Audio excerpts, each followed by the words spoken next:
Open Asian karate ചാമ്പ്യൻഷിപ്പിൽ ഭാരതത്തിന് കണ്ണിക്കിരീട പ്രതീക്ഷയുമായി മലയാളി കരുത്ത്. എറണാകുളം ആലുവ സ്വദേശിയായ മുതിർന്ന കരാട്ടെ പരിശീലകൻ സുരേന്ദ്രകുമാറിന്റെ മകൻ AS സൂരജ് കുമാറാണ് ഭാരതത്തെ പ്രതിനിധീകരിച്ച് ചാമ്പ്യൻഷിപ്പിൽ പങ്കെടുക്കുക. ബ്ലാക്ക് ബെൽറ്റ് നേടിയ 11 പേരുള്ള സൂരജിന്റെ കരാട്ടെ കുടുംബം സൂരജിന്റെ വിജയത്തിനായുള്ള പ്രാർത്ഥനയാണ്.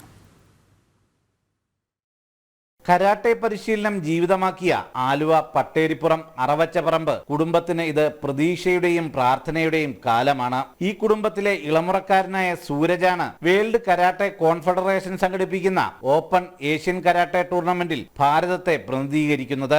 ഈ മാസം 21 മുതൽ 25 വരെ റഷ്യയിലെ കസാക്കിസ്ഥാനിലാണ് മത്സരം നടക്കുക.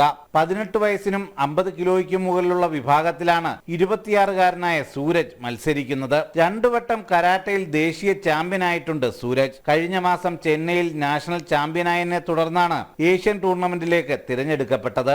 ഞാൻ കരാട്ടെ രംഗത്ത് വന്നിട്ട് ഇപ്പോൾ 21 വർഷം പിന്നിടുന്നു. അച്ഛൻ്റെ ക്ലാസ്സുകൾ എടുക്കുന്നത് കണ്ട് അങ്ങനെ ക്ലാസ്സുകളുടെ ഇടയിൽ കൂടെ പോയി അങ്ങനെ ഒരു 5 വയസ്സിലാണ് ഞാൻ ഇതിലോട്ട് വരുന്നത്. അതിന് മുമ്പേ കാലുറക്കുമ്പോൾ തൊട്ട് ഈ കരാട്ടെ ക്ലാസ്സിൻ്റെ ഇടയിൽ കൂടെയൊക്കെയാണ് നടത്തവും ഇതുമൊക്കെ. ഇതുവരെ ഇന്ത്യയിൽ നിന്ന് പോയിട്ട് ആർക്കും ഇതുവരെയും അവിടെ ഇതൊന്നും കിട്ടിയിട്ടില്ല നമ്മുടെ നിലവിൽ. ഇനി പോകുമ്പോൾ നമുക്ക് ട്രൈ ചെയ്യാം. അതിൻ്റെ മാക്സിമം ഞാൻ ട്രൈ ചെയ്യും. സൂരജിന്റെ അച്ഛൻ സുരേന്ദ്രകുമാർ 1970-കൾ മുതൽ കരാട്ടെ പരിശീലിച്ചു തുടങ്ങിയതാണ്. 1977 മുതൽ പരിശീലകനായി. സുരേന്ദ്രകുമാറിന്റെ സഹോദരനും സഹോദരിയും മക്കളുമടക്കം ഈ വീട്ടിലെ 11 പേർ ബ്ലാക്ക് ബെൽറ്റ് കരസ്ഥമാക്കിയിട്ടുണ്ട്. ഇപ്പോൾ ഞാൻ 2000 ജില്ലാനും പേർക്ക് ബ്ലാക്ക് ബെൽറ്റ് കൊടുത്തിട്ടുണ്ട്. അതിൽ അനിയനിപ്പോൾ 7th ഡാൻ ബ്ലാക്ക് ബെൽറ്റ് ആണ്. മക്കളിപ്പോൾ 2 പേര് 5th ഡാൻ ബ്ലാക്ക് ബെൽറ്റായി. 6th ഡാനുള്ള ആളുകളൊക്കെ ഉണ്ട്.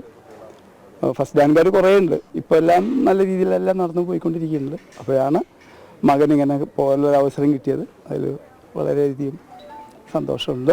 റഷ്യയിൽ മത്സരത്തിൽ പങ്കെടുക്കുന്നതിന് 1.5 ലക്ഷം രൂപ അടയ്ക്കാനാണ് വേൾഡ് കരാട്ടെ കോൺഫെഡറേഷൻ അറിയിച്ചിട്ടുള്ളത്. ക്യാമറാമാൻ മനു കൃഷ്ണയ്ക്കൊപ്പം സുധീഷ് ഗോപാൽ, ജനം, കൊച്ചി.